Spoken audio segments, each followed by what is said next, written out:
യോഹന്നാൻ്റെ സുവിശേഷം 21 അധ്യായം 7 തിരുവചനം. യേശു സ്നേഹിച്ചിരുന്ന ആ ശിഷ്യൻ പത്രോസിനോട് പറഞ്ഞു, അത് കർത്താവാണ്. അത് കർത്താവാണെന്ന് കേട്ടപ്പോൾ ശിമിയോൻ പത്രോസ് താൻ നഗ്നനായിരുന്നത് കൊണ്ട് പുറംകുപ്പായം എടുത്ത് ധരിച്ച് കടലിലേക്ക് ചാടി. ഈശോയിൽ ഏറ്റവും സ്നേഹമുള്ള സഹോദരങ്ങളെ, യേശുവിനെക്കുറിച്ച് കേൾക്കുമ്പോൾ യേശുവിനെ അറിയുന്ന, യേശുവിനെ കണ്ടുമുട്ടുന്ന ഒരു വ്യക്തി തൻ്റെ ആത്മീയവും ഭൗതികവുമായ നഗ്നത തിരിച്ചറിയുന്നു എന്നാണ്. ഇവിടെ ആദ്യം പത്രോസ് പുറംകുപ്പായം ധരിച്ചതിൻ്റെ അർത്ഥം അകത്തൊരു കുപ്പായം ഉണ്ടായിരുന്നു. ഞാനും നിങ്ങളൊക്കെ ധരിക്കേണ്ട ഒരു പുറംകുപ്പായമുണ്ട്. ഒരു ആത്മപരിത്യാഗത്തിൻ്റെ, പ്രാർത്ഥനയുടെ, ദാനധർമ്മത്തിൻ്റെ ഒക്കെ ഒരു കുപ്പായം.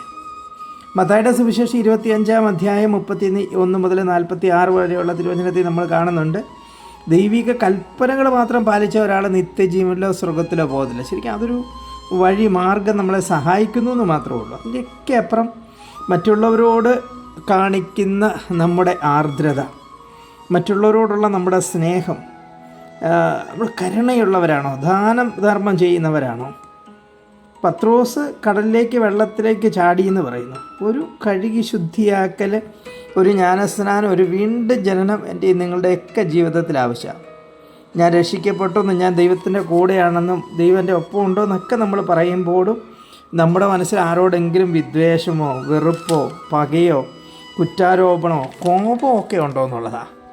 പ്രാർത്ഥിക്കാം നമുക്ക്. കരുണ്യവാനായ ദൈവമേ, ക്രിസ്ത്യാനിയാണെന്ന് പറയുന്നെങ്കിലും പലപ്പോഴും എന്നിലെ അഹങ്കാരം, ഞാനെന്ന ഭാവം, എന്നിലെ ആത്മീയവും ഭൗതികവുമായി നഗ്നത തിരിച്ചറിയാനായിട്ട് കഴിയാത്ത വിധം ഞാൻ അന്ധതയിലായിരിക്കുന്നു. ദൈവം എന്നിലെ വിദ്വേഷവും വെറുപ്പും ഒക്കെ വെടിഞ്ഞ് മറ്റുള്ളവരോട് സ്നേഹം കാണിക്കുന്ന, എന്നെപ്പോലെ തന്നെ മറ്റുള്ളവരെ സ്നേഹിക്കുന്ന, കഴിയുന്ന വിധത്തിലൊക്കെ മറ്റുള്ളവരെ സഹായിക്കുന്ന, അവർക്ക് നന്മ ചെയ്യുന്ന ദൈവീകമായ കൃപയിലും നിന്റെ സ്നേഹത്തിലുമായിരിക്കാൻ നീ എന്നെ അനുഗ്രഹിക്കണമേ. ആമേൻ. Praise the Lord. ഹല്ലേലൂയ.